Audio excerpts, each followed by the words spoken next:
AI then that you're different companies and looking at? Because I mean, I've seen a lot of the different AI. Recently is a China one. I forget the name of it, but that's competing with ChatGPT. So I presume like it's the programmers, because there's a few that kind of kicked me out even when I'm asking questions, because one of my podcasts I'm exposing fraud and corruption, and I kind of go deep. But there's some things you 100% know about, and it doesn't like it. So the problem is it's actually based on what's been programmed into it, as opposed to.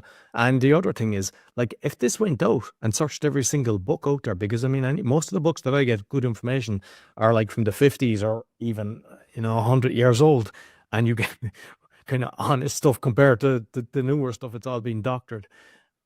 How do we, like, are you seeing people that are trying to have authentic, honest, even say if we look at the health side of things, because the reality is there's so many natural remedies that people can go away, and if it gathered it properly, it would be better than any doctor, because it would know what would be good before you try it an alternative.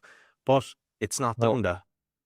it's a problem because it comes out to when you look at AI, like DeepSeek is the new one that everyone's talking about. Oh, it's going to disrupt everything. My view of it is, have you guys ever tried it? Have you tried it at all yet? And most people are like, oh no, but it's going to disrupt it. And it's like, no, we actually tried it. So one of the things that we do in-house is that we test LLMs with what we call a baseline question, which is a simple question. And this comes back from user experience research and usability research, where you ask a question to see a response. And that is a contextual question. So I'll use a baseline question. I'll use a good example. Like, if you were to say like, hey, do you like cats? And you say yes or no. That's a simple question. It's either it's an X or a Y. Like, but then if you start digging deeper and you say like, hey, why do you, or like, when you think about a cat, what do you think about? And there's person is like, they're cute, they're cuddly. And someone is like, I have allergies. So when you look at that response of yes or no, the person that was allergies that may have no, that's now sentiment, because it's a negative sentiment. They don't like cats. They really don't like cats because there's a negative sentiment.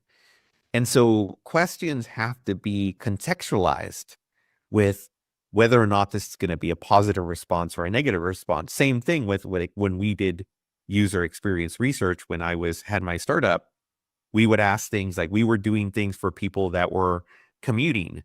So I would ask, like, when we were doing user experience research, like, do you work from home? Well, if you work from home, you're clearly not commuting. So therefore your data should be X'd out from the data set.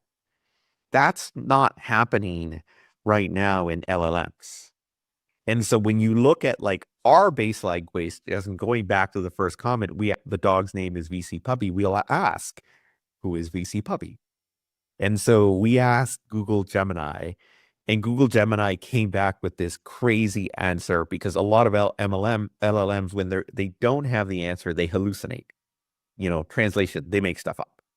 And it came back with this response of, he's a nickname for a guy in VC. And I was like, oh, this is going downhill. So we asked ChatGPT, who is VC Puppy? ChatGPT responds, he's also a nickname, but he went to Stanford and he went to Harvard. And here's the reference article. The reference article is made up from another website that said the plush dog went to Stanford and Harvard. Clearly, it's using fake data. It's not hallucinating. It's taking a fake reference point and giving it as an answer. So then we asked DeepSeek, and DeepSeek said, I don't have any data on this person. And we dug in deeper. We coaxed the answer and said, hey, is VC Puppy work at Mendoza Ventures? And we say, hey, we saw somebody listed on the website, but we still don't have any answers. And then we went again and kept on coaxing it to be like, is VC Puppy a plush dog? And they're like, well, mascots are typical in areas like venture. That was a good response, but it's a response based on insufficient data. So then we went back to ChatGPT and I asked it, who is Senator Mendoza, one of the GPs at the firm? very public personality. ChatGPT came back with, here's this thing about her from the Department of Commerce. Here's this thing from the Mendoza website. Here's pictures. I went to DeepSeek. It said, I don't have any data available. That means even if you asked it a question, it doesn't have access to data sets.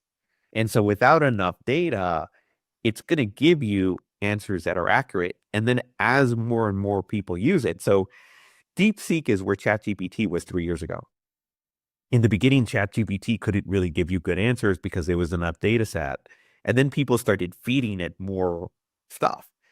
Well, if you feed it garbage, you're going to get garbage out.